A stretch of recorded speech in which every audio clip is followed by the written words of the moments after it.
Saludos amigos, buenos días. Martes 13 de marzo, el día favorito de Nelson Rodríguez, el día 13. Hoy es 13, yo no sé qué hace la gente, pero es martes 13. Justamente martes 12, mañana miércoles 13. Te confunden a ti que te ponen 13 aquí. No ponen sí, 13 pero es 12. aquí. Pero es martes 12, un día interesante para la comunidad internacional. Buenos días a Catherine, buenos días a Nelson. Hoy nosotros vamos a hablar de Haití de manera ampliada.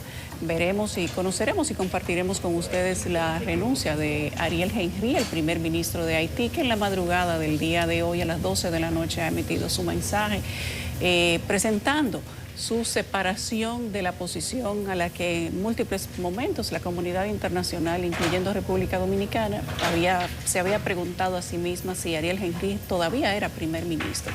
Pero ha emitido un mensaje que más adelante vamos a compartir con ustedes, donde él presenta formal separación del cargo de primer ministro. Y además hablaremos de lo que se dio ayer en la reunión del CARICOM, donde estaba Anthony Blinken, que ha presentado comentarios interesantes sobre el futuro de Haití, sobre la conformación de un gobierno transitorio, y les daremos todos los detalles de lo que sucede en este momento en este hermano país. La semanal del presidente Abinader fue interesante ayer. Me llamó la atención todo lo que se decía alrededor de Kiko La Quema, que qué importante escuchar decir que cualquier Kiko La Quema nuevo que salga, pues también el gobierno dominicano, las autoridades irán detrás de ellos. Sorprende ver cómo una comunidad entera llora a un delincuente. Y luego entonces salen los cuentos de cuáles eran las mayores hazañas de este delincuente. Sin embargo, la comunidad entiende que estaban mejor con él que sin él, a pesar de tener una policía, de tener una seguridad o supuestas autoridades en esa comunidad. Y las prácticas de siempre. Si había uno malo, él era más malo. Si habían niñas que estaban pasando de la adolescencia, tenían que pasar por las manos del narcotraficante, que era el dueño de la comarca. Y ningún delito se daba porque evidentemente la delincuencia estaba centralizada. Además, vamos a poner nuestros ojos en lo que pasó en Salcedo y de cuál es la condición de las víctimas al día de hoy y de las personas que lamentablemente han tenido un desenlace fatal producto de este incendio con pirotecnia que se ha dado en este carnaval. Las autoridades dominicanas han dicho que van a hacer lo que tengan que hacer para garantizar la seguridad, la salud de estas personas. Sin embargo, ya empiezan a contarse las víctimas. Tenemos mucho contenido para compartir con ustedes el día de hoy. Buenos días, compañeros. Bueno, buenos días, Yolisa, buenos días a Nelson, a toda la audiencia de Despierta con CDN. Gracias por estar con nosotros cada mañana, es un placer. Hoy es martes 12 de marzo, como decíamos más temprano, estamos atentos a la situación en la vecina Haití, aunque las noticias están llegando recientemente desde Jamaica y también desde Puerto Rico. Desde Jamaica vamos a poner para ustedes más adelante lo que fue la rueda de prensa al filo de la medianoche de los representantes de CARICOM. Cuando iniciaron esta rueda de prensa pidieron excusas a los periodistas que se encontraban allí cubriendo en Kingston porque la misma tuvo un retraso de aproximadamente 3 horas y media. Estaba previsto que fuera al borde de las 9 de la noche que dieran estas declaraciones en donde se sabría cuál es la propuesta regional para lo que ocurre en Haití, pasando por algunas opiniones de esa comunidad, tanto política como civil, del vecino país. Del otro lado de la frontera, bueno, ya les comentaba también que en Puerto Rico hubo noticia y no es otra cosa sino la renuncia firme de Ariel Henry. Su renuncia en principio fue comunicada por Irfan Ali, presidente de Guyana y quien encabeza en este momento el tiempo pro tempore ahí en CARICOM. Pero del otro lado de la frontera, en Haití, alias Barbecue, Jimmy Cherizier ha dicho que no aceptará de ninguna manera, y cuando dice él, dice las bandas que están reunidas todas en un frente que se llama algo así como Vivir Juntos. Ellos le cambian el nombre cada cuanto según les conviene. No van a aceptar de ninguna manera ninguna intervención o designación extranjera de los que van a conducir ese país. Nosotros estamos atentos a eso. Hay otras informaciones. Siguen las familias de las víctimas del Carnaval de Salcedo esperando noticias, mientras definitivamente estos pacientes reciben cuidados, yo digo de honor, de los médicos que atienden este tipo de unidades en la República Dominicana y en el mundo. Las unidades de quemados son de los espacios más difíciles para el control de cualquier situación. Me refiero, la salud está definitivamente comprometida cuando estamos hablando de quemaduras de segundo y tercer grado, como las que estamos viendo en este terrible accidente. Seguimos atentos nosotros también a esa noticia con nuestros reporteros en ese momento. Buenos días. Bueno, Henry teóricamente todavía no ha renunciado. No, él sí, dice, ya renunció. Él dice que se irá cuando se instale... Pero era anoche mismo que se iba a instalar el consejo. Sí. Bueno, pues cuando se instale, dice que cuando se instale el gobierno... Henry está que se agarra hasta de un clavo caliente. Sí, él renunció, pero no renunció. Eso es un fracaso de Estados Unidos. Vamos a comenzar a leer. De Estados Unidos y todo el mundo que pensó que se iba a quedar Henry liderando este proceso. Que podían hacer que se quedara. Sí, eso es un fracaso, señores, grande, porque la gente dice, por fin se fue Henry, pero eso pudo haber ocurrido hace 10, 12, 13, 14 meses, o pudo haber ocurrido el 7 de febrero cuando se iba a crear este gran vacío. Porque lo de Haití, además de un problema de seguridad, es un problema político. Vamos a ver este consejo, qué es lo que sale de ahí. Señores, hay muchas cosas por el lado de la Junta. Ayer PLD, Fuerza del Pueblo, PRD y otros partiditos llevaron un documento con 35 puntos. Lo menos que dice que debe renunciar el de la Policía Electoral, el de las juntas electorales, pero hay otra cosita por ahí, no sé quién no lo tiene, pero yo la tengo la carta y la tiene el Caribe. Una carta a puño y letra de Abel, de Leonel y de Miguel, que le dicen a la Junta, ponga la atención al asunto del uso de los recursos por el PRM, ponga la atención que el gobierno no está dando la cantidad suficiente. Entonces hacen una serie de advertencias ahí, catastróficas. Sí. El último párrafo es de ensueño. Yo lo tengo el último párrafo. Catastrófica. Posiblemente haya una profunda crisis postelectoral que peligraría la estabilidad política, social y económica si la Junta no se empantalona. ¿Ellos estaban escribiendo o estaban en un meeting? Se han amotinado. Pero está bien, yo estoy de acuerdo. Derecho. No, yo estoy de acuerdo, totalmente de acuerdo. Yo apoyo que el partido haga uso de su derecho. Interpreta. Si el PRM dice, eso es derecho al pataleo, que pues yo su derecho. Y dicen, señores, están pasando cosas. Aquí que hubo Rafaelito Alburquerque que dijeron, le caímos atrás al uso de los bonos y no encontramos nunca.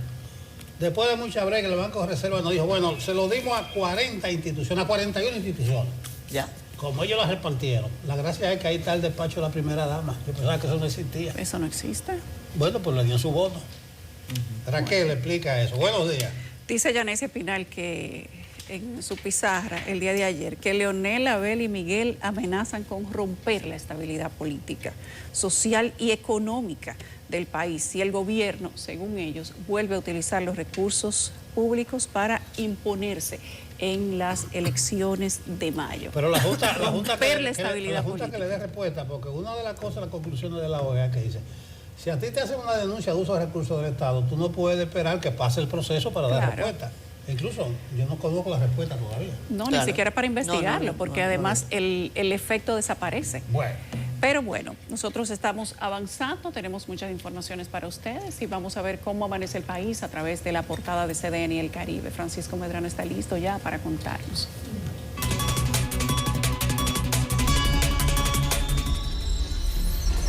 Hola, ¿qué tal, amigos televidentes? Vamos a compartir con todos ustedes las informaciones del periódico del Caribe esta mañana. Lo hacemos en Jamaica con la reunión sobre Haití que acabó con optimismo. El secretario de Estado de Estados Unidos, Anthony Blinken, el presidente de Guyana y el primer ministro de Jamaica encabezaron una reunión en el día de ayer. En otro tema de este martes, líderes de oposición advierten a la Junta Central Electoral de una posible crisis postelectoral. Además, ampliamos sobre la posición de Miriam Germán, quien deplora que se filtre una investigación al procurador Francisco José Polanco Ureña.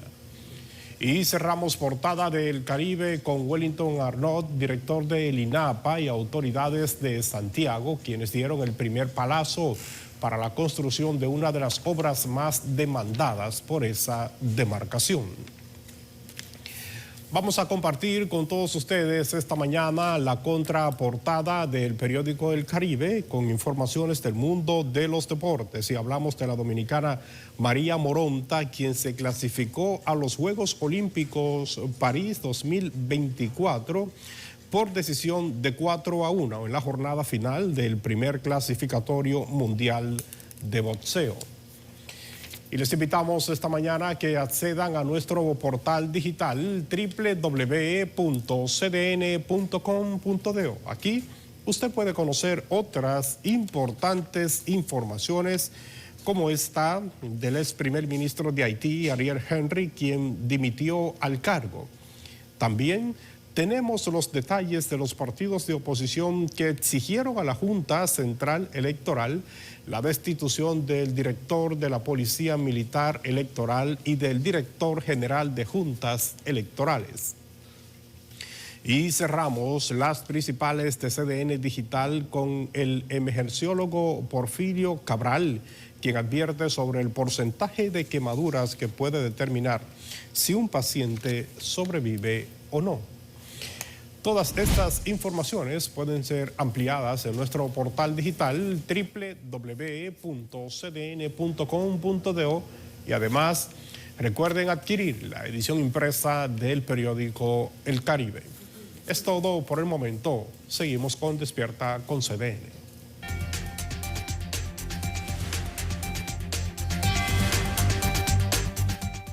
Vamos a ver y a escuchar a Jim Suriel, a ver qué nos trae el reporte del clima para hoy, para mañana también. Muchísimas gracias, muy buenos días. Tenemos al norte de la región del Caribe el sistema frontal número 33. Se ha tornado estacionario en las últimas 24 horas, no avanzará hasta nuestra zona de pronóstico. Por lo tanto, la masa de aire permanecerá muy calurosa en gran parte de la región caribeña. En República Dominicana, la sensación térmica en los últimos días ha incrementado en gran parte de nuestro país. Esto por los vientos que siguen llegando desde el este y del este-sureste en ocasiones, trayéndonos esa masa de aire caliente y húmeda desde el Mar Caribe hasta el territorio nacional. Esto incrementa la sensación térmica y así seguiremos durante los próximos días debido a que no se esperan precipitaciones de importancia en República Dominicana. Seguiremos bajo el dominio de un nuevo sistema de alta presión que estará acercándose al norte de la región del Caribe y es por eso que tendremos un firmamento entre parcialmente nublado y despejado en gran parte del país. El frente frío no incidirá en nuestra región, así que tendremos esas temperaturas calurosas en el transcurso del día, aunque en las noches vuelven a refrescarse ligeramente porque nos encontramos en el último mes de la temporada frontal y durante los próximos días los vientos estarán llegando desde el noreste en las noches y también en las madrugadas. Estas han sido las informaciones meteorológicas. Temperaturas frescas y escasas posibilidades de lluvia. Ese es el parte de Jim Suriel. Vamos a ver el parte de nuestra audiencia, el parte de Facebook Live. Por ahí está Cibao Alonso, nos manda buenos días. Hola, ¿cómo estás? Dice que espero que Haití resuelva sus problemas ahora que renunció el primer ministro. Yo creo que es mucho más que eso, pero por algo había que empezar. Según el panorama. José Aponte dice, buenos días para el equipo de Despierta. Aquí ningún delincuente o organización delictiva actúa a expensas del conocimiento de las autoridades policiales, ya que cada vez que investigan o se dan casos como el del mencionado Kiko La Quema, salen a relucir la participación de miembros de la policía vinculados a las bandas. Aquí en Navarrete recientemente se realizaron operativos por parte del Ministerio Público y la Policía Nacional salió a relucir que 3 miembros de la institución están vinculados precisamente a la delincuencia. Gracias, José, por tu aporte. Frank Pérez Mota dice que hay elecciones este año en Venezuela, la forma en que los dictadores lo hacen para permanecer en el poder. Deben los venezolanos y dominicanos hacer conciencia para que el gobierno dominicano no reconozca ese gobierno y todos los gobiernos democráticos hagan lo mismo. Frank, estoy contigo en el deseo, pero no sé si en la práctica. Porque, o sea, eso es lo que yo quisiera. Pero lo que hemos visto en los últimos tiempos es que los dictadores son a según. Bueno, si él es dictador, según. Si la oposición es una bandida, entonces el dictador ahora pasa a ser bueno. Es que esas son las cosas que yo no termino de comprender, pero nada. Henry Santana, gracias, Fran. Henry Santana con nosotros desde Higüey, dice que va rumbo al trabajo. Cuidado, Henry. la atención al frente del volante, en la pista. Ponnos ahí en la radio, en el celular y nos vas escuchando. Un abrazo, cuídate. Pedro Celestino Rodríguez dice, hay que ponerle caso a la oposición. Auguran su derrota, crearán crisis. Raquel Esther Frías Veloz, buenos días para todos, afectuoso saludo para Nelson, Catherine Yulisa, gracias Raquel. Aracelis Sánchez Medina con nosotros, también Cristian Segura nos manda saludos desde Santiago Villa Olímpica, al igual que Rafael Emilio Soto Jiménez. Dice, si ya los alcaldes de Santo Domingo ganaron, ¿por qué no recogen la basura? Gracias Rafael. Kelvin Torres, ya no se van a elegir sino hasta dentro de 4 años, entonces como tú sabes. Se relajan. Se relajan un ching. Jeffrey Rodríguez, bendiciones, temperaturas calurosas desde Las Terrenas. Alejandro Ramírez, buenos días equipo. Dice, me uno al dolor del pueblo de Salcedo. Felicitar a los médicos que actuaron con apego a su juramento hipocrático. Un abrazo desde Suiza. Contigo estoy, Alejandro. Guadalupe Graciano desde Los Negros de Asua. Josefina Taveras, también Kelvin Rodríguez. José Santana de Shams. Kelvin Torres, Dionisio Paulos, dice, hasta que en Haití no amarren a Barbecue y su gente, la sangre seguirá corriendo. Luisa Payero dice, un poco de temor con los haitianos que se escaparon. Vamos a irnos a pausa comercial, son las 7:21 minutos. Antes conectamos con nuestra compañera Raiza Álvarez. Está en la avenida Winston Churchill de la capital, Distrito Nacional. Raiza, ¿cómo está el tránsito? Buen día. Bueno, pues nos encontramos aquí en este martes, ni te cases, ni te embarques, ni de tu familia te apartes, como bien dice el dicho, 7:21 de la mañana y nos encontramos en el elevado de la avenida Winston Churchill con John F. Kennedy para reportarles las incidencias del tránsito y cómo no, pues podemos notar que desde Santo Domingo Oeste hacia la dirección este sí se encuentra un notable embotellamiento, sin embargo ya desde Santo Domingo Este a oeste, pues sí se encuentra despejado, como podemos observar un poquito más adelante. Inclusive el elevado que también viene desde Santo Domingo Este también se encuentra bastante fluido. Es increíble, digamos, de cierta manera, hoy martes no se encuentra tan peligroso el tránsito como pudiéramos decir. La gente transitando como es de costumbre justamente en este elevado de la Winston Churchill. Repetimos, oeste, Santo Domingo Oeste, dirección este, sí se encuentra una larga fila de vehículos en todas las vías. Sin embargo, del este al oeste sí se encuentra despejado. La Winston Churchill,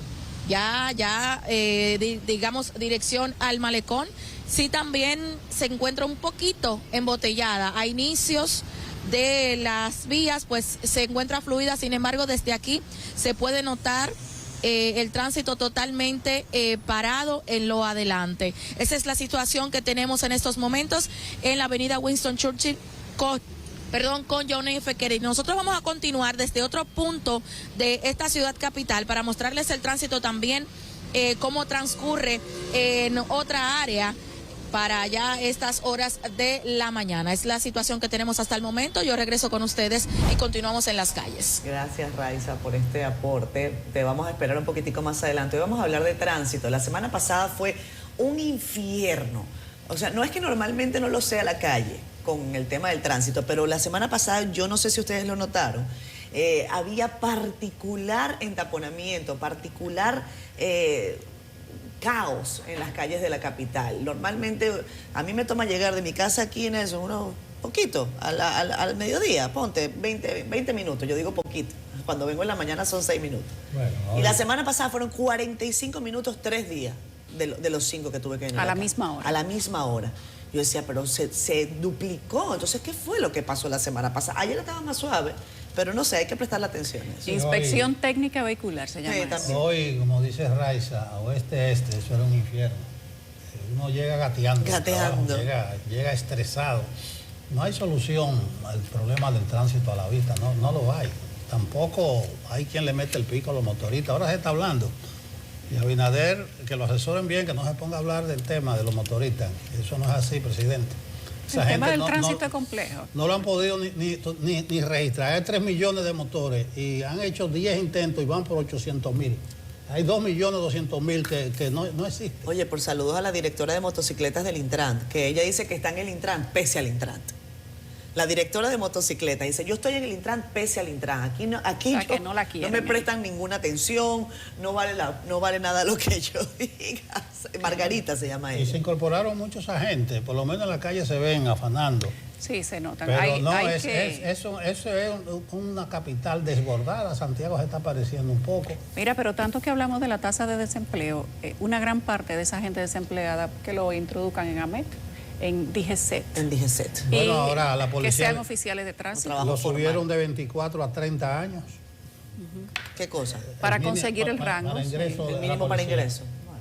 para conseguir el rango de la cantidad de gente que se necesita. Si no se hacen ajustes, lo mismo pasa con la DGCET, si no se hacen ajustes difícilmente puedan aumentar el número. Hay, inclusive la policía tiene un mínimo de estatura.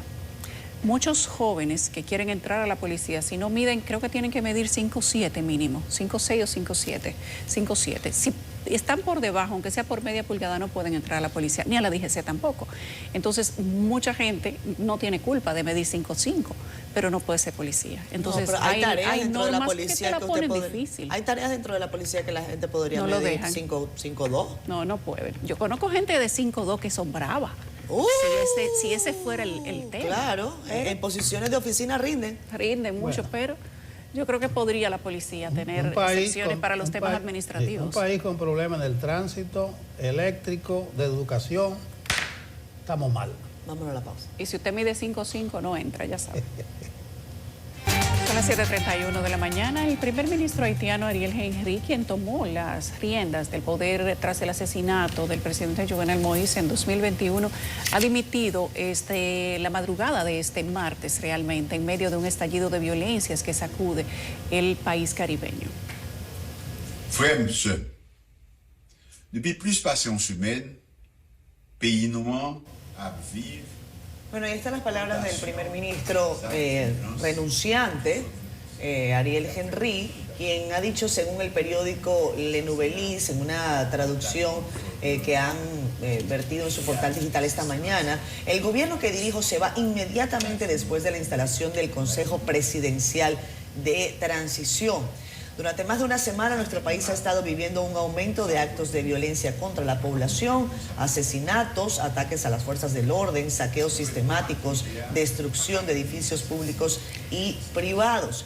Dice que el gobierno que dirijo no puede permanecer insensible ante esta situación. Como siempre he dicho, ningún sacrificio es demasiado grande para nuestro país. Prosigue, después de un consejo de ministros esta noche, pero usted digo Nelson, esta noche, el gobierno que dirijo acepta el establecimiento de un consejo presidencial de transición. Los miembros de este consejo serán elegidos después de un acuerdo entre los diferentes sectores de la vida nacional. Sigue, el gobierno que dirijo va inmediatamente después de la instalación del consejo, o se va, seguirá liquidando los asuntos corrientes hasta el nombramiento de un primer ministro y un gobierno. Haití necesita paz, desarrollo sostenible y reconstrucción de sus instituciones democráticas y ha llamado a la población a la calma y a contribuir con el establecimiento de la paz y la estabilidad en el país lo antes posible por el bien de Haití. Esas fueron sus palabras. Este es Henry hablando desde Puerto Rico, sin duda. El presidente o el primer ministro de Haití, que no había podido regresar a su país, pero entendía él que formalmente seguía siendo primer ministro, pues en la madrugada de hoy, esto fue cerca de las 12 de la noche de este martes, 11:50 y tanto, eran un poco más de las 12 cuando se colgó el comunicado en las redes sociales del mismo primer ministro, pues él ya ha admitido que habrá un gobierno de transición en Haití. Decía Anthony Blinken un poco antes de que se emitiera este comunicado del señor Ariel Henry, que los haitianos no pueden esperar más por un camino hacia la seguridad, la estabilidad y la democracia, y que Estados Unidos y el CARICOM apoyan un plan de transición política claro, liderado por representantes confiables de la sociedad haitiana. Uno se pregunta cuáles serán esos representantes confiables que estarán dirigiendo a Haití de manera transitoria historia hasta este momento, cuando se hayan convocado a un proceso, dicen ellos, democrático de elecciones. Y hay muchas preguntas al respecto y si Haití se encuentra en posición de convocar a unas elecciones y cuál será en ese contexto la participación de las bandas, cuando ya el propio Jimmy Cerisier Arias Barbecue, líder del G9, ha dicho que ellos no aceptan un gobierno de transición. Y quien había dicho anteriormente que lo que iba a pasar en Haití, de no deponerse Ariel Henry y permitir que ellos, las bandas, pusieran su gobierno de transición, supuestamente un triunvirato, que lo que iba a pasar ahí era un genocidio, amenaza directa de Jimmy Cerisier, quien, por cierto, cada día tiene un lenguaje más fluido, una mejor estrategia de comunicación hacia afuera y quien tiene cada vez más elementos de un discurso, como si tuviera algún tipo de asesoría. No se ha vuelto a saber hasta el momento de Guy Philippe, después de que supuestamente se intentó atentar contra su vida, según dijera el propio Guy Philippe, y quien se paseara por todas las calles de Puerto Príncipe, diciendo que él iba a liderar ese gobierno de transición o ese triunvirato que estaría representado por 3 partes que llevarían la tranquilidad y la unidad a Haití. Todavía no se sabe qué va a pasar, pero la reunión del CARICOM ha sido importante en Jamaica para que se llegara a esta, digamos que a esta decisión mancomunada. Irfan Ali también habló la madrugada del día de ayer respecto de la posición del señor Ariel Henry. Ya se había dicho al principio de la semana pasada que lo decía el New Herald, el nuevo Herald de Miami, había dicho que tenían unas conversaciones con un oficial importante del Departamento de Estado y que se les había confirmado que Ariel Henry iba a dimitir en los próximos días y que el señor Anthony Blinken estaba ejerciendo presión para que Henry presentara la renuncia y que éste se negaba y que por eso no se había emitido hasta ese momento. Estoy hablando de miércoles, jueves. Bueno, yo iniciaba el saludo diciendo que hay un fracaso de la política exterior de Estados Unidos. Incluso tan reciente como la semana pasada, CELAC, con la presencia de la mayoría del presidente, le daba un voto de confianza a Henry para que liderara el proceso. Lo mismo CARICOM, hace apenas una semana, también le daba ese voto de confianza. Nosotros sentimos aquí que Henry no gobernaba nada. Porque ¿qué es lo que ha pasado? Con el asesinato de Moïse, el 7 de julio del 21, se acordó con mucha discusión que siguiera Henry hasta el 7 de febrero del 22. Él dijo que no, que tenía que seguir. Se formó ahí un acuerdo para que fuera el 7 de febrero del 23. No se hizo nada y siguió. Y el 7 de febrero del 24 fue la fecha clave. Así que es un gobierno que estaba en el aire, era totalmente ilegítimo. ¿Por qué las intenciones de mantenerlo? Porque Henry desde el primer momento era el pichón, vamos a decirlo así, de Estados Unidos. Entonces hay que ver ese fracaso para saber si ahora se van a volver a equivocar. Se habla de un gobierno transitorio de gobernanza que allane el camino hacia una transición hacia el poder. Se habla de 7 personas, de 3 personas. Vamos a ver qué sucede de ahí. Y eso que va a encabezar el Consejo son de instituciones haitianas. Por eso yo decía, Haití no es solo banda. Entonces en Haití la crisis tiene un componente político altísimo, porque se piensa que la banda, que Kenia, que cuando acaben con la banda, no. Haití se convirtió en una tierra de nadie ingobernable. Y como si las bandas se fueran a acabar con una decisión, y tampoco sí, no, es así. Y aunque la acaben, la banda, supone tú que maten uno a todos los bandoleros, Haití va a seguir en su crisis, porque el problema no es solo eso de la banda, eso es un componente. Pero bien, ha sido positivo que ahora se allane el camino, dice el propio Henry, que Haití necesita paz, que Haití necesita estabilidad, y se espera que ahora haya un plan concreto de la comunidad internacional, comenzando por Estados Unidos, siguiendo por Francia, metan a Canadá ahí, para que Haití salga a camino, porque el problema no es ni era únicamente Henry, eso era un elemento político. En la cara visible. Sí. Bueno, entonces, ahí está. Él dice que el gobierno se irá inmediatamente después de la inauguración del Consejo. Se supone que eso va a ocurrir hoy.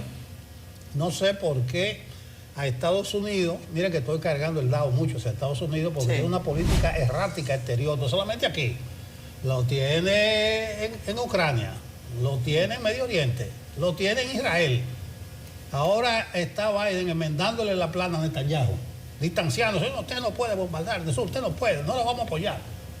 Claro, le manda el arma, ahora está mandando alimentos por el aire, una política hipócrita de doble moral. Después de que le dio todo lo que él necesitaba para bombardear a los otros, ahora Sí, dice que le no lo mandan apoya. alimentos. Pero bien, lo que hay que celebrar es que por lo menos hay una lucecita, no diré al final del túnel para no caer en el cliché, con la salida de Henry, porque aquí sí teníamos claro, ese señor era el principal estorbo para comenzar a desbloquear la situación. Bueno, hace algunos días se había dicho que desde CARICOM ya se estaba planificando esta reunión de primeros ministros regionales.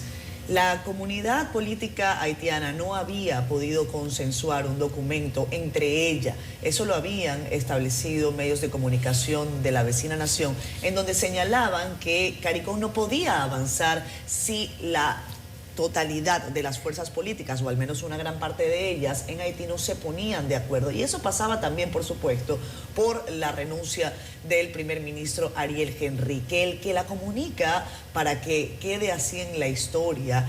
Quien comunica la renuncia de Ariel Henry es el presidente de Guyana, Mohamed Irfan Ali. Lo hizo cuando concluyó esa rueda de prensa.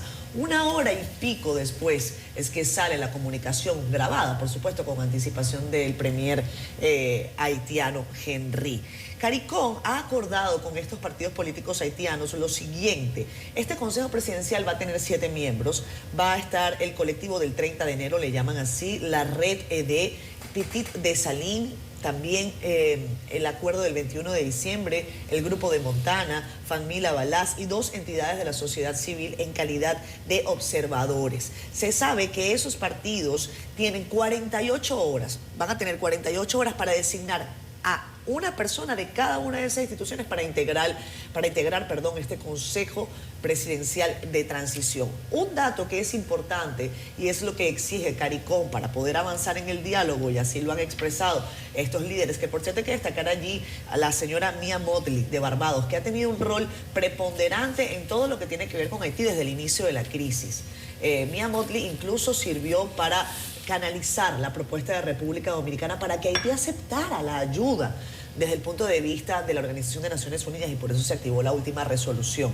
El CARICOM está poniendo sobre la mesa 4 criterios para que las 7 personas que van a integrar este consejo pues puedan de hecho serlo. 1, que no esté condenado, es que hay que hacer este tipo de salvedades en un país como Haití, que no puede estar condenado, que no puede estar procesado por la justicia de ninguna manera, y que no sea candidato para las próximas elecciones presidenciales. Además, les exige que de antemano firmen y sellen que ellos van a aceptar la misión internacional que ha sido resolutada en Naciones Unidas. Estados Unidos, el señor Blinken ha prometido ayer 300 millones para la ayuda humanitaria. Todavía no se ha soltado ni 2%, pero él subió la cuota.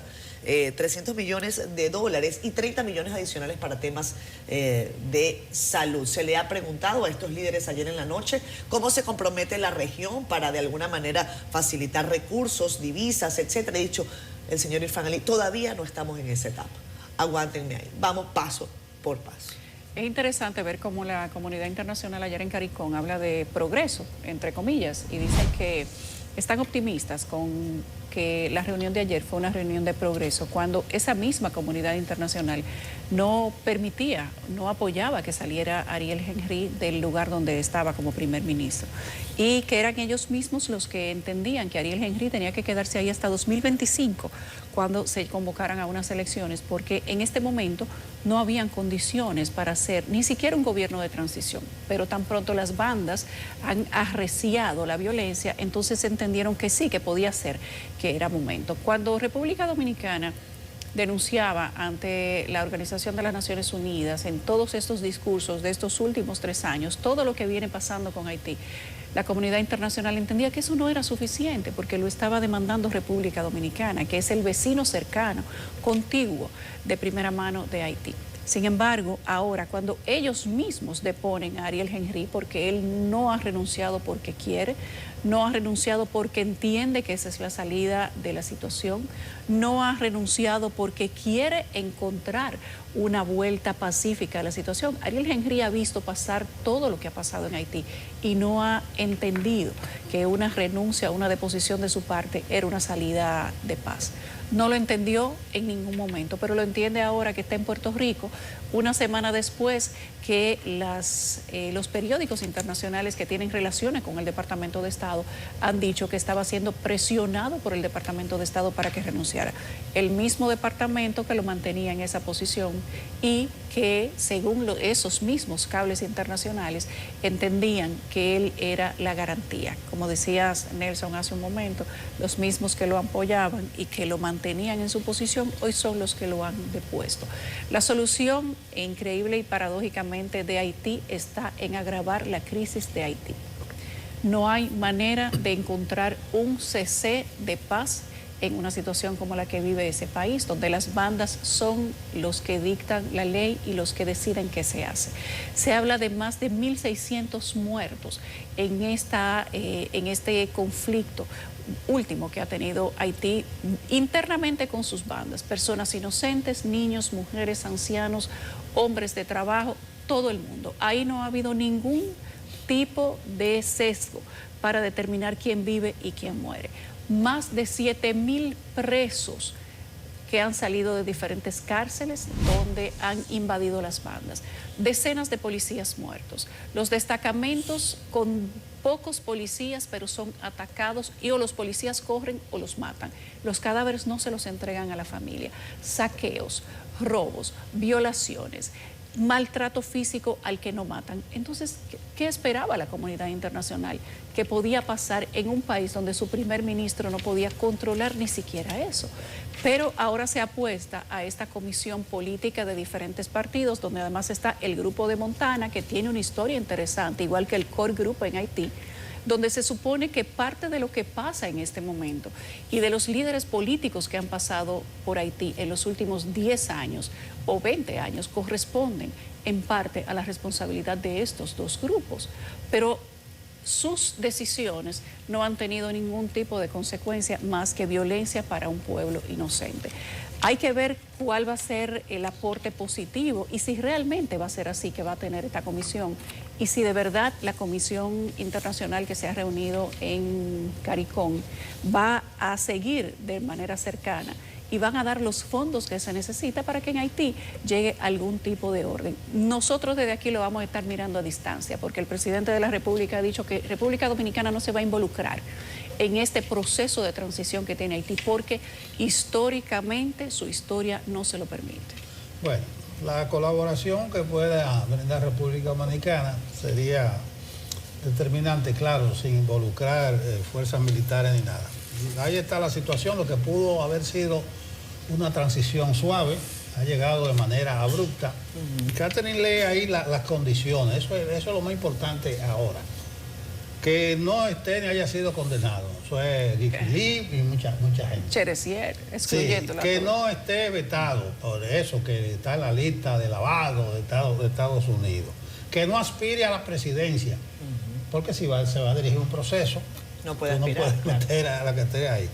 Y el punto más importante, porque no hay consenso en Haití, es que se firme. Que se firme eso. Que se firme que se está de acuerdo con la presencia de una fuerza multinacional. Aquí lo decíamos nosotros, de fuera están hablando, pero muchos sectores haitianos, de esos que están ahí, no quieren ninguna fuerza. Entonces que se firme eso. Le haría falta un calendario.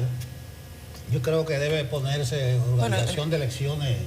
Faltó sí, eso está, faltó lo la que está fecha establecido para es que las próximas 48 horas, cuando se designen estos líderes, ayer le preguntaban a Irfan Ali en esa rueda de prensa, y le decían, el llamado a las elecciones, y le dice, sí, eso tiene que estar, bueno, eso tiene que el estar. Calendario, yo creo, siguiendo acuerdos anteriores, debe estar en septiembre, noviembre, que se instale el nuevo gobierno el 7 de febrero, para que así no riña con lo que dice la Constitución, ahí no va a haber pero, que tú podías estar. Una nueva realidad, una nueva situación que lleva de manera abrupta, en la cual hay que prestar atención a esos puntos, esos 4 puntos. Yo le agrego el punto 5 del calendario, y ahí a ver qué se hace con la fuerza multinacional, que hay una distorsión. Yo lo reitero aquí, estoy ronco de decir que en el 2004 habían 20.000 cascos azules de la ONU en Haití, no pudieron. Y ahora lo que hay 400 policías kenianos, ¿tú sabías eso? Bueno, las De los bandas, 1000, no, son 400 que han firmado nada más. las bandas lo superan. Esos 400 policías Pero sí, son bueno, superados son bien. en número, al menos, por las bandas. No sabemos qué cantidad de armas van a traer esa fuerza de intervención, que ellos no quieren que se llame de intervención, sino de apoyo. Pero de momento, iniciando, si solamente son 400, las bandas lo van a superar. No, y además las que cárceles. seguro. ¿Ustedes creen que esos presos de la cárcel los liberaron porque sí? Además de para crear caos, para que muchos de ellos se sumen Sí. a las filas. Y sabemos que nada más de las 2 cárceles principales se fugaron casi 5.000 presos, 3.800 de la cárcel de Puerto Príncipe y 1.400 y un poco más de la cárcel de Cruz de Busquet. Así que esos reclusos, ahora libres, me imagino yo que tendrán que coger para algún lado, y por qué no para los que le han dado el beneplácito de la libertad. Pero decía el de Maguoso, un líder de una banda. Los 800 magosos. Sí, decía que los números de las personas que salieron de las bandas no eran precisos. Y yo le creo más al de Maguoso que al de las autoridades de Haití, que dijo que eran 3.500. Ellos decían los números que tenía registrado las cárceles, y hablaban de la de Jacmel también, no eran la cantidad de presos que había, estaba triplicado. Y ellos mismos decían, estaban abusando de las personas que estaban presas. Donde tenían que haber 100 presos, habían 400 presos. Entonces, cuando Haití dice que eran 3.500 presos, creo que se puede multiplicar, siendo conservadores, por 2, como dijo uno de los líderes de la banda, que a veces, de forma lamentable, ellos terminan teniendo la razón.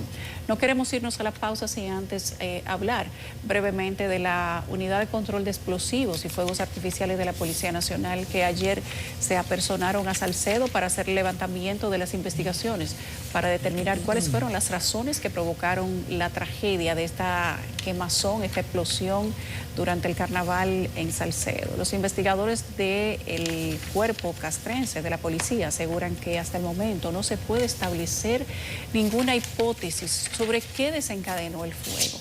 Además, que la pirotecnia utilizada allí no contaba con permisos, mientras en Salcedo, donde decenas de personas realizaron una cadena de oración y luego se marcharon en solidaridad con los afectados por el fuego provocado por la pirotecnia, siguen contando a las víctimas de su tragedia. En medio de esta conmoción se afectó a 19 personas, en su mayoría, muy lamentable, niños. Cientos de personas han marchado por diferentes calles del centro de Salcedo la noche de ayer en apoyo a las víctimas y sus familias. En cuanto a la salud de los afectados, están en estado crítico y permanecen los niños y adolescentes que fueron trasladados a la unidad de quemados de Santiago, desde Salcedo, tras el accidente en el que resultaron con severas quemaduras. 3 de los 4 pacientes ingresaron al hospital Robert Reed Cabral por las quemaduras sufridas en el carnaval y permanecen en cuidados intensivos en condición clínica controlada. El parte médico todavía es reservado y es verdaderamente lamentable. Las autoridades dicen no había permisos para utilizar esta pirotecnia. La cantidad de pirotecnia que se tenía era mucha, era una cantidad importante, y no se sabe si las personas que iban a manejar esta pirotecnia tenían el conocimiento necesario para hacerlo correctamente. Es lamentable.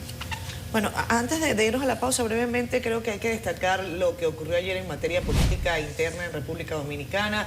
Estos partidos de oposición que están exigiendo a la Junta Central Electoral la destitución del jefe de la Policía Militar Electoral y también del director general de las juntas electorales. Ellos dicen que eso garantizaría que los comicios de mayo tengan el mayor nivel de transparencia posible. Escuchemos brevemente lo que dijeron, por favor. Primero estamos pidiendo el cambio del jefe de la Policía Electoral. el cambio del director general de juntas electorales, Ramón Urbáez, el cual tuvo una evidente parcialidad. Que se presupone que para la Navidad sigue vigente todavía hasta junio. Queremos advertirle que de continuar esa actitud antidemocrática del gobierno central, atentatoria contra el Estado de Derecho, el oficialismo estará creando las condiciones para una profunda crisis política electoral de grave consecuencia. Bueno, ahí está la posición de los partidos opositores, entre ellos está el PQDC, el Partido Socialista Cristiano, también el PDI, Opción Democrática, el BIS y Generación de Servidores. Nelson mencionaba una carta que está firmada por Abel Martínez, por el expresidente Leonel Fernández, también por Miguel Vargas. En donde yo creo que hacen una reiteración de estos puntos que se mencionaron en la Junta. Me da risa a veces el accionar, ¿no? Porque temprano pone, los partidos están en la Junta, como que eso es una cuestión de trámite y está bien que los partidos de oposición hagan sus reclamos con tiempo, aunque yo creo que ya, de hecho, cambiar, por ejemplo, un director de juntas electorales podría generar algún tipo de situación desde el punto de vista de la logística, etcétera. No sé por qué piden destitución del director general de juntas electorales cuando no hubo, de hecho, ninguna impugnación, salvo lo que ocurrió específicamente en Dajabón y que tiene que ver con el traslado de unas cajas que se estaban recontando los votos, etcétera. Pero es una figura clave, el director general de juntas electorales. La oposición tiene, por supuesto, derecho a establecer sus dudas con relación al proceso, pero recuerden una vez más que desacreditar al órgano de elecciones también repercute en las posiciones que ustedes ganaron. O sea, lo que es bueno para el pavo es bueno para la pava. Y yo le digo una vez más al PLD, por ejemplo, y a la Fuerza del Pueblo, bueno, ustedes ganaron en algunas posiciones, ahí todo parece que funcionó. Ahí no hubo compra de cédulas que importara, o sea, la voluntad debe ser a lo que se le insista, pero por supuesto las críticas estarán siempre sobre la mesa. Tenemos la carta, se puede poner la última parte de la carta, que la tenemos ahí en el chat común de nosotros, donde con los logos de los tres principales partidos, PRD, Fuerza del Pueblo y Partido de la Liberación Dominicana.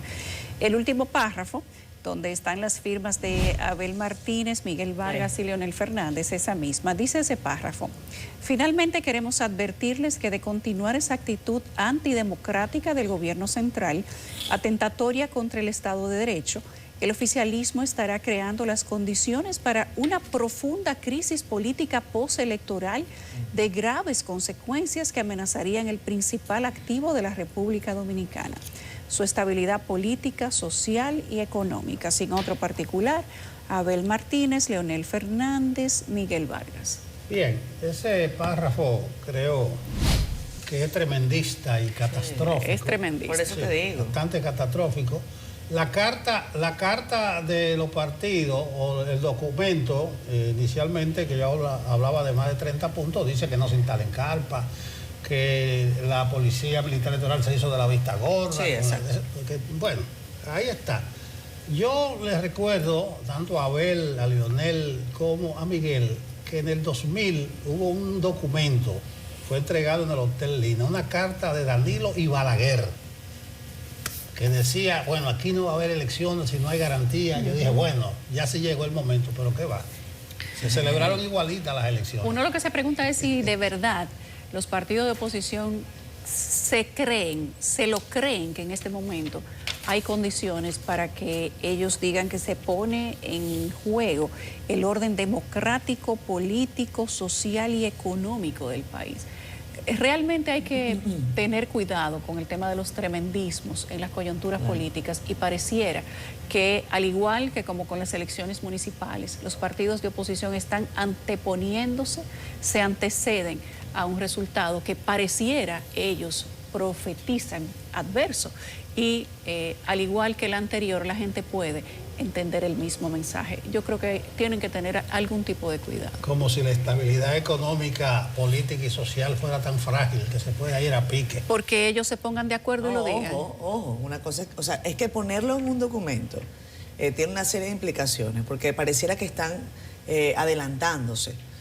Que no se puede tomar por por cualquier cosa. O sea, cuando usted firma un documento y establece que eso podría poner en orden la estabilidad política, económica, etcétera.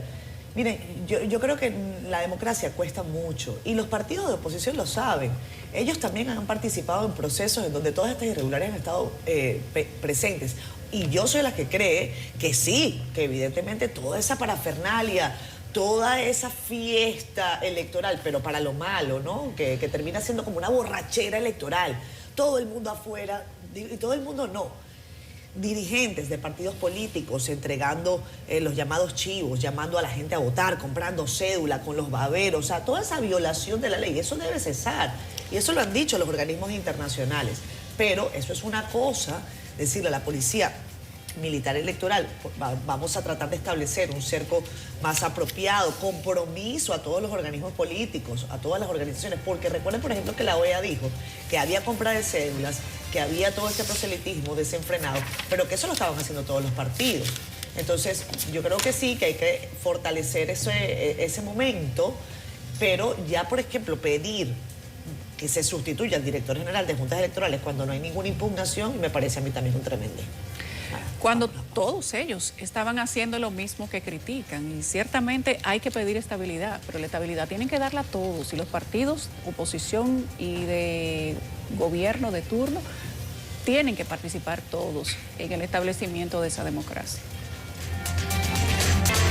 Estamos en campaña. Bueno, la Junta ya publicó la proclama, está abierto el proceso rumbo al 19 de mayo. Hay una personalidad que ha estado bamboleando en todas estas etapas, es Ramfis Trujillo, del partido Esperanza Democrática. Estuvo forcejeando en los tribunales, le impugnaron su candidatura presidencial, él le buscó un bajadero, ya él no será el candidato, pero no sé en qué paró el proceso en el Tribunal Superior Electoral, hubo una impugnación, pero el hecho de que Ramfis Trujillo inscribiera otra candidatura presidencial es que ya él se resignó. Buenos días, Ramfis Trujillo, con un bolerito de María Luisa Landín. Hay que saber perder. Usted perdió. Buenos días. En el 20, ahora perdió el 24. No, ahora estamos ganados. Ahora yo estoy muy contento. ¿Cómo así? Explico, porque, mira, nosotros teníamos un proceso, obviamente, de elecciones que de cara al 19 de mayo, como bien lo señaló, teníamos que resolver un asunto que para el partido era prioritario, era tener un buen candidato. Hoy tenemos un buen candidato que reúne las condiciones que nosotros andamos buscando. Evidentemente, el tema de la candidatura la vamos a llevar hasta las últimas consecuencias. Incluso ayer estuvimos frente al Tribunal Superior Electoral. Mantengo, como siempre he dicho, que tenemos todo el derecho de ser candidato. Ayer se reservó el fallo, el Tribunal Superior Electoral. Y un paso incluso hasta sorpresivo, tengo que decirlo, de la Junta, fue que el abogado se apersonó ayer y luego de haber solicitado o haber hecho un pedimento ante el tribunal, la vez pasada que le devolvieran el expediente, lo cual hicimos, no contestaron, impugnamos en el TC y ayer entonces dicen que estamos fuera de tiempo, un poco irresponsable de la Junta, que me preocupa, sobre todo, como le digo, de cara a estas elecciones, ver ese tipo de maniobras de la Junta Central Electoral. Entonces nosotros estamos contentos porque tenemos un buen candidato, vamos a lograr algo que el partido ha soñado y es que estamos abriendo un gran espacio político y vamos a lograr la candidatura de Ramfis después del proceso electoral y yo estoy contento porque aquí es chin a chin donde usted tenía que aceptar las grandes y las pequeñas victorias. O sea que también. para el 28. Absolutamente. Es que yo siempre he dicho, yo soy una persona desprendida, yo no vengo aquí a buscar que Ramfis sea más grande y yo le digo una cosa, yo estoy feliz con Roque y ojalá Roque gane las elecciones porque vamos a juntos transformar este país, hace falta, no podemos seguir con los mismos 3 o 4 partiditos. ¿A usted mejor le conviene que pierda? ¿Perdón? ¿A usted mejor le conviene que pierda? No, para nada, porque es que yo no soy de Ramfis, yo soy del país. Y por eso yo me desprendí con carácter permanente. Incluso le dije, señores, si fallan el 11 ayer a favor de Ramfis, la candidatura de Roque va. Yo creo plenamente en la candidatura y qué binomio, Roque Payat y el Ernesto Fadul. Señor José Luis, ¿qué ha pasado en las últimas 3 procesos electorales? Se ha dicho que la doble nacionalidad impide que se haga una candidatura. respecto de una persona, tú, que has intentado varias veces poder tomar la candidatura presidencial antes por partidos aliados, donde tú mismo dijiste que te dieron un tumbe, ahora por un partido que en este caso sí es el tuyo. Nos habías contado en visitas anteriores que lo que se trataba de hacer impugnando esa candidatura o no permitiendo que se inscribiera era un maltrato y era la violación a un derecho constitucional. ¿Qué sigue pasando entonces? No, sigue la discriminación. Incluso nosotros ayer ya hemos presentado ante el Tribunal Superior Electoral todas las condiciones que exige la Constitución para hacer. En el proceso pasado yo dije, señores, por la vía del artículo 20 yo no cumplo, pero yo tengo otras condiciones que me favorecen. En esta ocasión nosotros cumplimos plenamente con lo que establece la Constitución. Entonces vamos más allá de solamente la discriminación. ¿Cuál es la diferencia?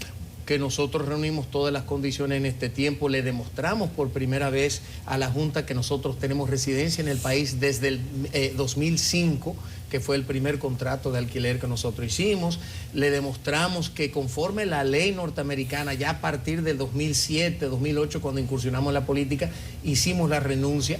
Le hicimos una renuncia incluso por ley competente. O sea, ¿tú aquí renunciaste a tu nacionalidad norteamericana? Absolutamente. ¿Desde qué año? Desde el 2013, por acto de notario público aquí en República Dominicana se hizo, y nosotros ya reunimos todas las condiciones y esperamos que el tribunal acoja ya todo eso. Y ayer yo creo que quedó muy claro. Incluso se presentó el caso de la doctora Soraya Aquino, que tiene doble nacionalidad y que fue certificada en el 2016. Y fue candidata. Ella fue candidata. Aparte de Soraya Aquino, habías mencionado en una visita anterior otras personas que habían optado por la presidencia. Absolutamente, de la República. incluso Leonel Fernández es uno de ellos, que en el libro El Passport Book, el libro de pasaporte de Robert Bauman, ahí él dice que es un presidente que asumió la presidencia de la República Dominicana con la nacionalidad norteamericana. O sea que es un asunto discriminatorio. Leonel Fernández tiene doble nacionalidad. Eso es lo que dice el libro. Asumió de teniendo, Robert, ¿y quién más? Bauman. ¿Hay otro presidente?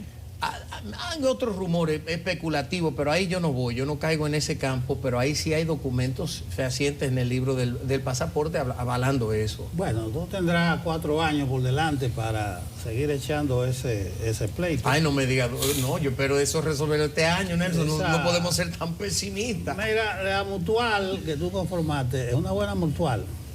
Si tú ves el perfil de Roque, el cobrador, como le dicen. El cobrador. Ese discurso que él tiene, prácticamente antisistema, diciendo que cuando estaban fuera prometieron no robar y cuando llegaron robaron, que todos son iguales. Hay una población ahí que le gusta ese tipo de discurso. Y el desenfado verbal de Ernesto Fadul es un gallo de pelea para chubarlo. Chúbalo. Eso es así. Lo que tiene que controlarlo, pero el perfil te augura una gran cantidad de votos, pero yo no sé si tú tienes candidato a senadores y diputados. ¿Cuántos tú tienes? Sí, nosotros tenemos buenos candidatos. Pero más o menos en cantidad, porque yo traté de averiguar y no pude. No, porque no ha salido todavía la certificación de la Junta de las candidaturas que fueron sometidas el pasado 7. No, pero por ejemplo en Santiago tenemos un excelente candidato a senador que es Tony Turbí, un gran empresario de allá. Turbí. En Mao tenemos a Arturo, ahora no recuerdo el apellido, es que son muchos. Cuidado, te pasa como el que del partido tuyo, que nadie votó por él, porque ni tú te acuerdas. No, pero si tú ni te acuerdas de los nombres. No, pero tú sabes lo que pasa, que ese candidato, y yo no he salido a hacer esa aclaración porque ¿para qué? Ese candidato no lo inscribió el partido. Fue la misma localidad de allá de Luperón. Sigue con los nombres. Entonces, no, tenemos buenos candidatos en Barahona. Es que son muchos, Nelson, no sé todos los nombres. Y entonces los otros que no menciono van a decir, no me mencionaste a mí. Yo te lo digo porque ahí está la posibilidad de que tu partido se agencie una buena cantidad de votos. Claro. Pero yo sé que los dos candidatos, bien dirigidos, con recursos, bueno, los recursos están delimitados. Ahí tú no vas a buscar el recurso de más y no lo que dice el tope.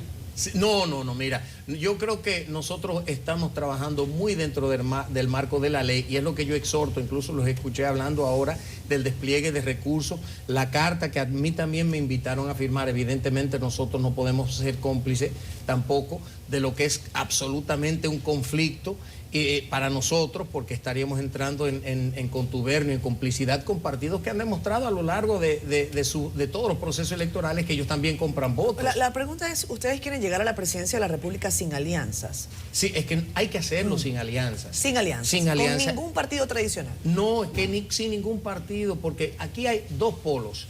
Tenemos el Rescate, sí, RD, y tenemos el oficialismo. Sí. Pero ninguno han demostrado la capacidad de resolver los problemas del país. Aquí no se ha resuelto un solo problema nacional bajo los auspicios del PRM. ¿Cómo se logra en un país como República Dominicana, señor Domínguez, dadas todas las características de los procesos electorales anteriores, llegar a ese objetivo precisamente sin pasar por alianzas con partidos que quizás no han estado en la cabeza del poder, pero que han estado orbitando, ¿no?, en el escenario político? ¿Cómo se logra eso? Mira, hay varios factores. Uno de los factores que mencionó Nelson es sumamente importante destacar aquí. El 73% del país dice que no cree en partidos políticos ni en políticos aquí en República Dominicana. Ese factor lo vimos manifiesto en el proceso electoral donde hubo un nivel altísimo de abstención. Eso es lo primero. La gente está harto de los partidos. Saben que de los 34 partidos políticos, 33 están aliados. ¿Y por qué? Porque los partidos minoritarios lo único que hacen es recibir dinero de la Junta, pero no aportan nada a la sociedad, no representan a ningún sector de la sociedad. Es buscándose la que están. La gente está harto de ese sistema podrido de aquí. Eso es lo primero. Van a salir a votar por algo que represente una novedad, el relevo generacional. Y eso es el Partido Esperanza Democrática, que el discurso de Roque y el discurso nuestro ha sido será relevo, pero generacional parecido.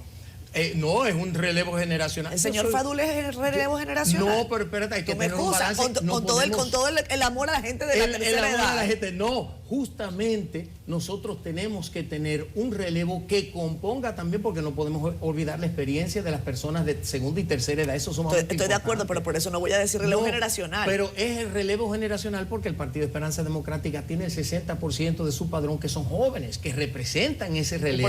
¿Y por qué no seleccionarlo para una posición a la vicepresidencia? Porque en este momento, cuando tú te enfrentas a ese tipo de muro contencioso como el que han creado estos partidos, tú debes llevar personalidades que no necesiten crecer, sino que ya estén colocados. Y esa es la realidad. El doctor Fadul es una figura que marca. Roque Espaillat marca. Pero el factor más importante en estas elecciones van a ser los 870,000 dominicanos que forman parte de esa comunidad del exterior que ya están registrados para votar. Claro. Que esos no votan por 500 pesos, un picapollo y un pote romo. Esos votan por conciencia, pero más aún tienen una influencia sobre una gran parte de la comunidad local, nacional, porque ellos son los que le mandan esas remesas que hoy representan 12% del Producto Interno Bruto del país. Señor José Luis Domínguez Trujillo, ¿qué viste en la imagen del doctor Fadul como un candidato presidencial y en la imagen del cobrador como un candidato presidencial? Hablando o viéndolo desde el punto de vista de la trayectoria, sobre todo del doctor Fadul, que se mofa de la política, que se mofa de los políticos, que con malapalabras y frases soeces se burla de todo el que ha pasado por el gobierno, le hace ministros, cualquier tipo de funcionario, la primera dama, la vicepresidenta. Eso ciertamente le da risa a la gente y le parece un chiste, pero yo no sé si representa una figura de respeto para gobernar un país. Mira, yo te digo una cosa, yo entiendo perfectamente lo que dices. El doctor Fadul es una figura pintoresca, es una figura que usa el argot popular, es una persona que se vale, como dice, a veces de expresiones que desentonan un poco, y yo eso lo entiendo perfectamente bien. Decirle a una primera dama pasolera. No, pero yo te voy a decir una cosa. El doctor Fadul es una persona que por eso nosotros incluso empezamos un podcast, porque esa es una cara del doctor Fadul. El doctor Fadul es una persona brillante, y no solo que una persona brillante, que representa un sinnúmero de dotes que van a servir desde el poder, sino que encima de eso es una persona sumamente solidario con el pueblo. Es una persona que usted puede ir a su consulta con dinero, sin dinero, y él lo recibe y lo atiende y le da las mejores atenciones. Es una persona que si no tiene el dinero para los medicamentos, se las da también. O sea, es una persona que ama a su pueblo, nacionalista, que ha demostrado sobre el curso de su vida que no está en esto para buscársela. Es difícil, señores, en República Dominicana buscar políticos decentes. Pero no es conocido por eso, es conocido por lo otro. No, pero nosotros tenemos que darlo a conocer por lo bueno y las facciones que a él lo representan. ¿Tú te imaginas al dignidad. doctor Fadul y al cobrador en el Caricón? Absolutamente, Sí. porque el doctor Fadul, cuando uno En se el sienta, Departamento de Estado. absolutamente, ¿tú sabes por qué? Porque cuando tú te sientas con ellos, cada loco con su tema, o sea, si nosotros estamos hablando en un podcast, yo mismo me suelto un poco y me desenfreno y empiezo a ser un poco más jocoso, porque esa es la naturaleza, pero en un ambiente cerrado, de seriedad, de solemnidad, él asume eso. Nosotros hemos ido a misa juntos en varias ocasiones, hemos participado en reuniones de alto nivel. La oye la misa, el doctor Fadul. Sí, él es muy espiritual, muy religioso, y el doctor Roque también. El doctor Roque también, encima de eso, enarbola los principios que yo digo. ¿Por qué es que la clase política no quieren a Ramfi Domínguez Trujillo? Porque me han tratado de sobornar, me han tratado de comprar, me han ofrecido de todo y ellos saben que yo soy insobornable. Ellos tienen miedo porque el discurso mío sabe que yo lo voy a cumplir. Señor Domínguez, en el contexto actual de la vecina nación, a mí me gustaría saber cuál es la evaluación que hace su partido, usted. Ayer, anoche, en la madrugada, supimos por voz propia del primer ministro Ariel Henry, que ha decidido renunciar. Caricón habla de 7 personas que van a liderar esta comisión presidencial de transición. ¿Cómo actuaría usted en un escenario como el que estamos viviendo ahora mismo en República Dominicana, en un entendido de lo que pasa allá, si tuviese la posibilidad de gobernar? Mira, para mí lo más importante, como vamos a decir, aspirante presidencial, presidente de un partido que aspira justamente a transformar este país, a mí lo que me preocupa es la República Dominicana principalmente. Ahora, ¿qué vemos nosotros? Esta situación en Haití ha creado una escasez en combustible. Están yendo o se están dirigiendo hacia la frontera para reabastecerse. Eso me preocupa. La apertura fronteriza a mí me preocupa. Nosotros no tenemos un muro fronterizo que nos represente dignamente y que controle el flujo de las personas. Ese caos en Haití, y tengo que señalar algo importante aquí, de haberle interesado como punto, vamos a decir, principal de su política en la República Dominicana, Haití, los Estados Unidos hace rato que ya hubiesen tenido controlado la situación en Haití. Es altamente preocupante. Una ola de criminalidad, son 200 bandas de criminales que tenemos dirigidos por Jimmy Barbecue Cherizier, y entonces ahora se le fue de la mano a Ariel Henry, que salió para Nigeria para ver el tema de las tropas que iban a mandar, y ahí mismo agarraron control de todo. Tenemos que tener mucho cuidado, porque si estas bandas, estos revolucionarios, estos delincuentes toman control de los puertos, de los aeropuertos, entonces vamos a también ver un cese en el tema humanitario. Nosotros hablamos y celebro que el presidente haya destacado el comportamiento del embajador de nosotros allá, diciendo que se había portado con valentía ante esa situación, esperando que todos los dominicanos salieran de Haití, facilitando su salida. Eso es lo más importante, es que nosotros provoquemos, y entiendo que la situación en Haití ya va a haber provocado, vamos a decir... ¿Pero qué haría usted si fuera gobierno?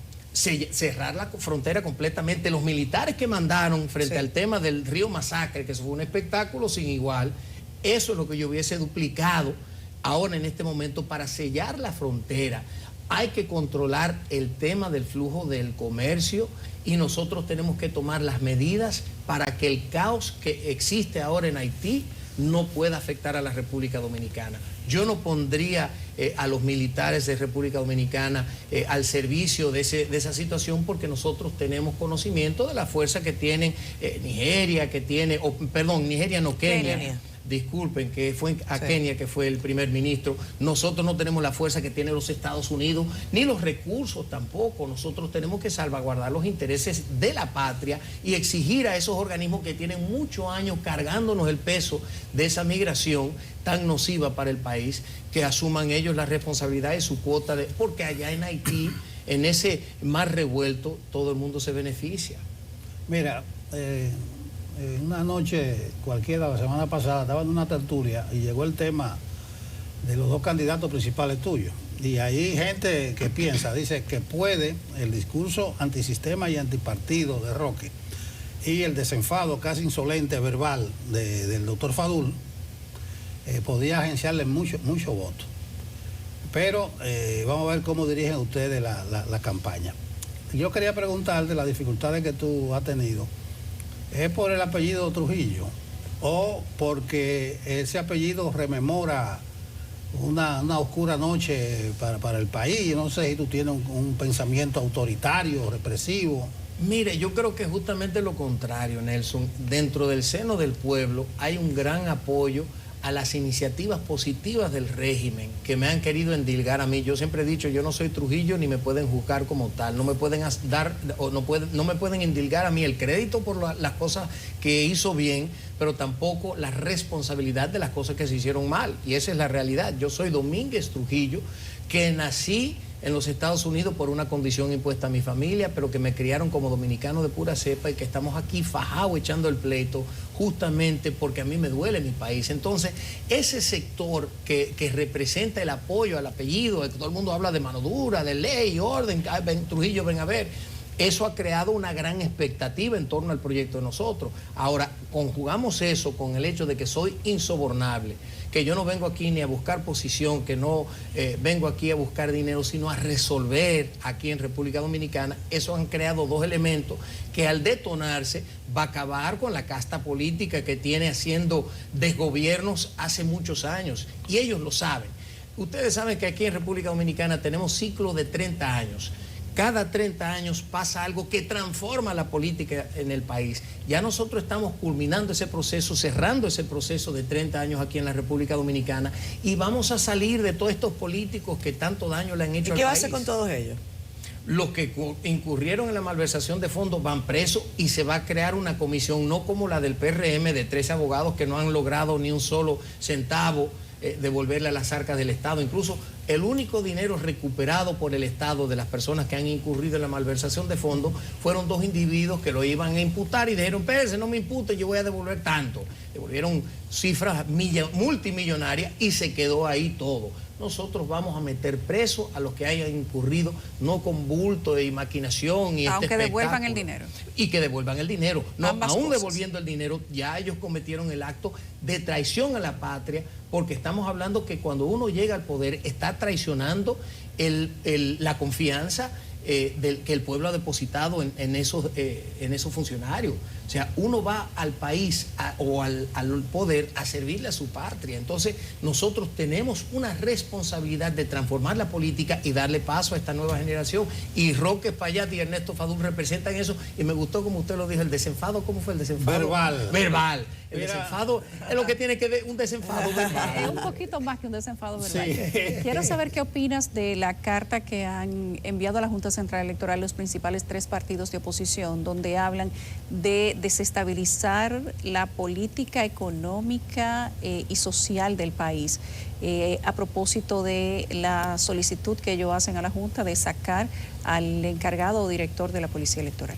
Mira, yo estoy completamente de acuerdo con una gran parte de los 35 puntos que ellos incluyeron en esa carta que Peñaguaba tan amablemente me mandó para que yo pudiera revisarla. Nosotros vivimos ese proceso electoral de tú a tú porque tuvimos candidatos por todo el país. Y tengo que decir que la Junta fue irresponsable en el manejo de esas elecciones, porque hubo un nivel de compra de votos creo que jamás visto en la República Dominicana, a tal punto que la OEA se vio en la obligación de decir, sí, señor, aquí, primera vez en la historia. No, es verdad, ya lo habían dicho. Sí, pero no.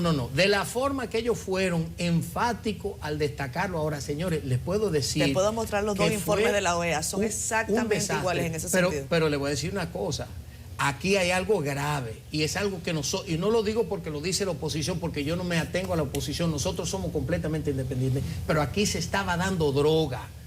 El oficialismo estaba dando droga a cambio de votos. Porque eso lo vimos nosotros y puedo decir aquí públicamente que una de las demarcaciones fue en la otra banda, que la gente de nosotros lo vivieron con sus propios ojos. Entonces, aquí el desenfreno que vivimos fue algo que jamás vimos nosotros. El problema de la policía electoral fue evidente, muchas demarcaciones que estaban sacando a la gente de nosotros, que el secretario electoral nuestro tuvo que llamar y decir, espérense, señores, aquí hubo un desorden en esas elecciones y yo entiendo que la Junta tiene que sentarse a hacer una revisión de todos los elementos que en ese momento incidieron para garantizar la transparencia en estas elecciones del 19 de mayo. Brevemente, pues nos tenemos que ir. Y el fiscal electoral que se designó, ¿cómo evalúa su función? Porque me imagino que con esas denuncias él debe estar lleno de trabajo. No, yo entiendo que muchas denuncias por todos lados, y yo creo que nosotros tenemos que, después de pasar el proceso completo, porque no podemos juzgarlo sobre la base de un proceso, vamos a ver los dos procesos, cómo se manifiesta, vamos a decir, su trabajo ahora, pero tampoco podemos ser incoherentes y decir, no, mira, están comprando votos cuando todos los partidos lo hicieron. Ese es un señalamiento que no se puede hacer. Bueno, yo creo que el asunto de las carpas, eso está documentado. Eso hay que eliminarlo. Totalmente, absolutamente. El reclamo de los partidos de que en este año electoral corresponde el 0.5% del presupuesto debe atenderse, que dice que el gobierno lo que está dando el 0.2, que no corresponde, que la última partida anterior la entregó demasiado tarde. Todo ese tipo de cosas deben ser atendidas. Y una cosa que sí dice la OEA es que las denuncias, esto de uso de recursos, deben ser respondidas a lo inmediato. Absolutamente. Entonces yo espero, la Junta recibió la petición de los partidos, porque hay dos movimientos, dos documentos. Los tres partidos entregaron 35 peticiones y también está la carta de Leonel, de Abel y de Miguel. Y la Junta debe dar respuesta inmediata a ese tipo de cosas por la sanidad del proceso. Aquí no va a pasar nada. Eso te lo aseguro yo a ti. Mira, lamentablemente, y escúchame que le interrumpa en eso, el problema que nosotros tenemos aquí es el propio sistema político. Yo soy de los que digo que la Junta no debe darle recursos a los partidos políticos. Eso es por lo primero. Eso fue la sociedad civil. Eso es Hay lo gente primero. que está dando golpes en el pecho. Yo nunca estuve de acuerdo con eso. Hay que eliminar eso por completo. El dinerito del contribuyente. Gracias, Ramfi. Y le voy a decir otra cosa rápidamente. Es triste que hoy por hoy cada curul tenga un precio. Que usted le diga, yo quiero ser senador de Santiago, búscate $5 millones, porque es así. Bueno, está bien. Las curules tienen precio, ese sistema hay que cambiarlo. Así como tú dices rápidamente, y el tumbe, no recuperaste nada. No, usted sabe cómo es la política. $10,000 perdidos. No fue 10,000, fueron 200 y pico. $250,000. 200, sí. Pero ese chimpa lo que se ganan. La Junta, el dinero de la Junta. Bueno, ustedes saben de lo que estamos hablando. A la pausa. Saludos, gracias. Continuamos con el reporte del tránsito y en estos momentos me encuentro en el puente peatonal que está ubicado en la 27 de febrero, justamente en medio pues de la avenida Máximo Gómez y Tiradentes. Se puede observar que en la dirección pues este-oeste se encuentra un tanto fluido el tránsito. Recordemos que el paso a desnivel está totalmente cerrado por ya las razones que conocemos. Sin embargo, el carril que va hacia la parte este de esta capital pues se encuentra totalmente paralizado. 3 filas de carros que podemos decir que tienen ya varios minutos ahí, que no se mueven ni para adelante ni para atrás.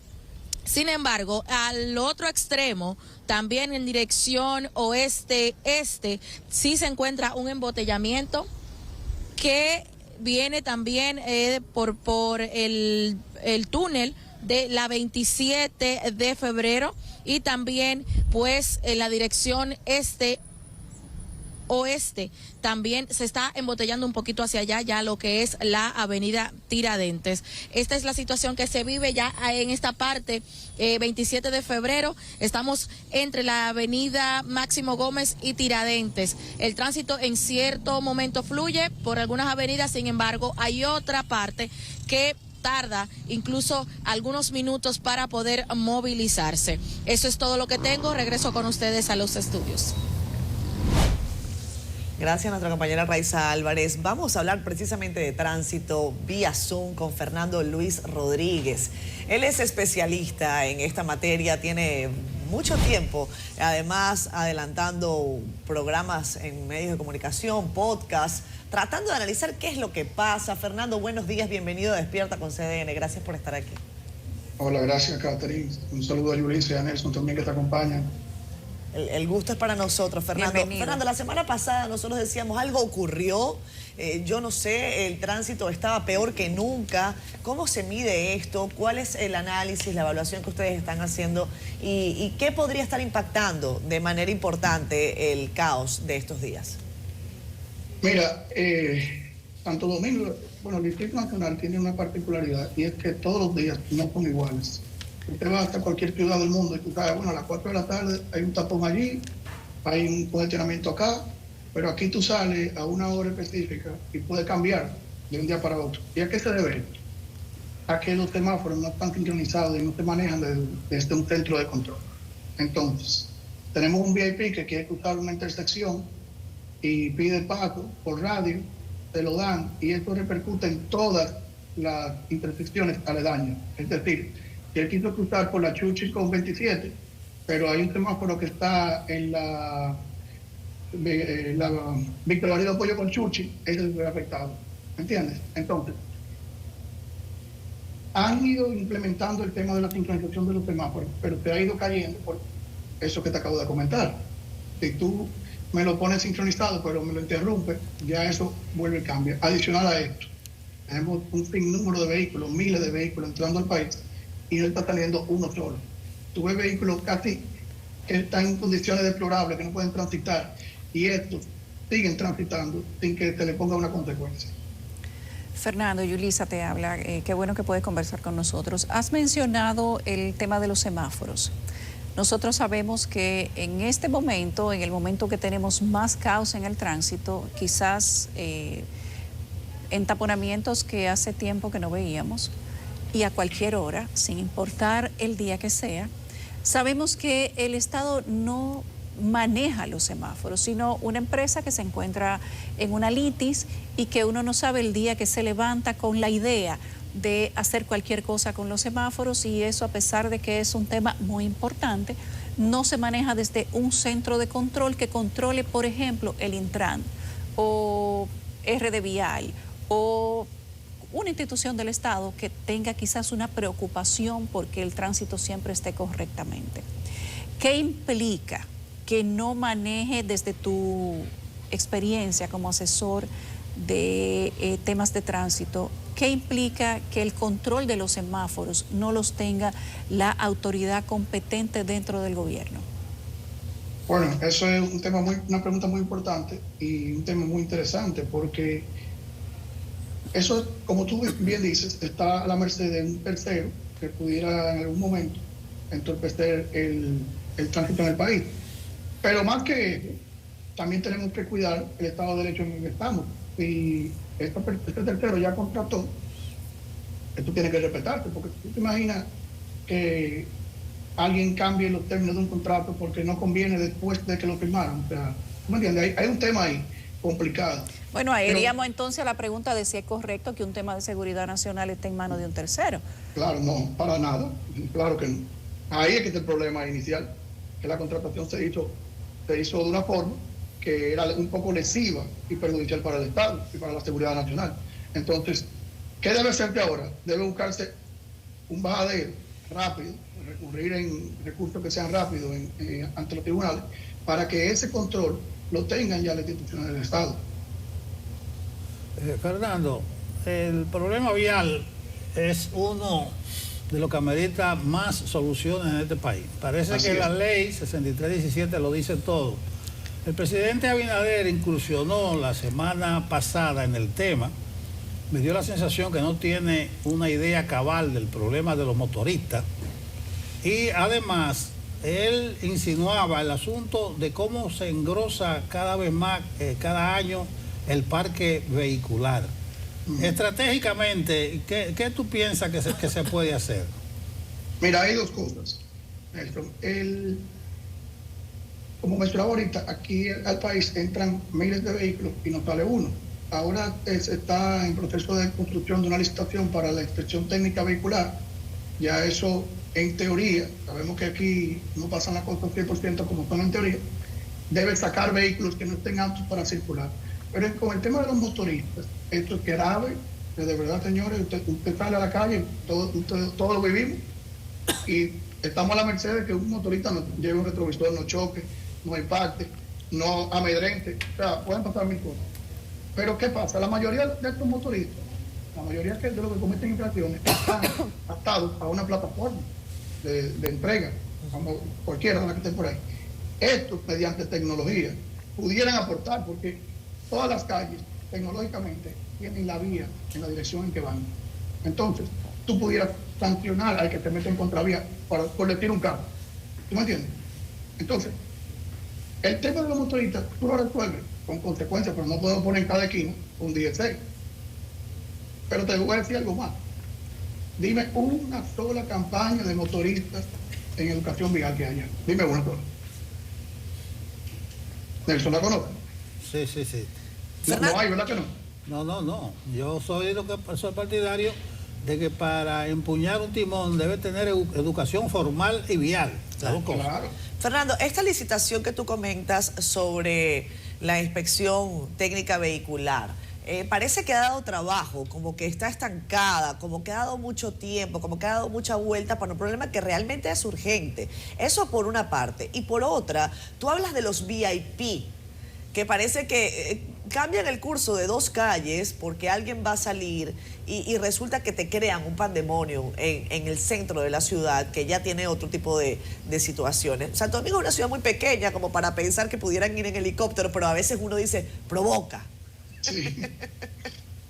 Pero háblanos del tema de la inspección técnica vehicular. ¿Ha dado problema la licitación? Mira, lo que pasa es que recuerda que existe ya una ley de alianza público-privada. Sí. Y esto es una alianza público-privada, la cual, por ley, lleva por lo menos 2 años en construirse. Porque se hacen unos estudios, se hace una licitación, y entonces esto no es tan sencillo como antes, como subir un proceso de licitación abierta. ¿Y por qué es esto? Porque es bueno que la gente entienda por qué es esto.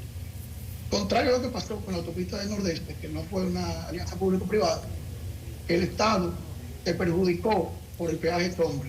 ¿Por qué? Porque, ¿qué decía? Estado, si tú no cumples con la proyección que yo te estoy diciendo que va a pasar por ahí de cantidad de vehículos, tú tienes que pagar.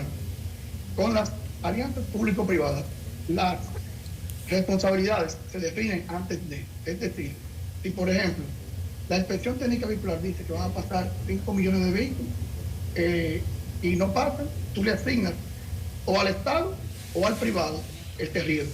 No sé si me debe entender. Sí, correcto. Entonces, por eso puede ser que en la negociación de esa licitación se esté negociando, valga la redundancia, las responsabilidades para cada quien. Y para que no pase lo que pasó anteriormente, porque tú te imaginas que de buena primera no vayan los vehículos y que el Estado tenga que pagar por eso a un privado, ya ustedes se imaginan el caos que va a haber aquí, ¿verdad? Claro. Fernando, yo no veo ninguna medida organizativa. Aquí se ha hablado del tránsito interdiario por número de placa. Se ha hablado mucho de los horarios de ingreso a las empresas y a la escuela. Yo creo que tal vez la situación amerita que se adopte algún tipo de medida de ese tipo. Creativa. Mira, de creativa yo tengo varias soluciones. La primera es que tú recuerdas los conos que están en la 27. Los conos que han puesto en la 27, en la salida de los pasos de nivel. Eso fue una solución que presentamos hace muchísimos años en un proyecto que se llamaba Solo Vial, junto con Capitán Urtecho. Y le dijimos, mira, es una solución momentánea, temporal, tú luego debes pasar a muros bajos, como los que están al final de la Churchill con Kennedy, no sé si lo recuerdan, que están ahí, para delimitar las vías. Porque aquí no hay que ser creativo con el tema de la pico y placa, ni nada de eso, mira. Aquí no hay solución en el Instituto Nacional norte-sur. Aquí nada más hay una solución norte-sur que es la de la Ortega. Y te fijas que bajando nunca hay congestión ahí, ni al inicio ni al final. Correcto. Entonces, la solución que tenemos que crear es eliminar los badenes. Y todavía tenemos badenes, señores, cuando hay tecnología que te permite cruzar el agua por debajo de la vía sin obstruir el tránsito. Tú tienes la intersección ahí de la José Amador Ferrer con Churchill, que te cruzan con cada cambio de semáforo en el sentido este-oeste, pre-vehículo. Entonces, esto entorpece la vía. ¿Tú me entiendes? Sí. Hay que cerrar intersecciones. Pero lo más importante es la solución norte-sur y sur-norte. Mira, tú tienes que cerrar en la Luperón muchas intersecciones, hacer pasos de niveles o elevados. Y la Luperón, Kennedy, 27, Máximo Gómez y Malecón deben funcionar como si fuera una circunvalación. Y que la gente se monte y se desmonte, pero continuo. Claro. Bueno, Fernando, muchísimas gracias por habernos dado esta entrevista ahora en la mañana. Por ahora la gente que tenga paciencia, que se revista de mucha paciencia, que trate de salir a las horas en donde no hay tanto tapón, aunque yo ya no sé cuándo es eso, porque a las 3 de la tarde hay el mismo tapón que hay a las 5:30. Una cosa increíble, pero gracias Fernando por habernos acompañado esta mañana. Fernando Luis Rodríguez es experto en temas de tránsito, seguirá trabajando en esta materia. Gracias.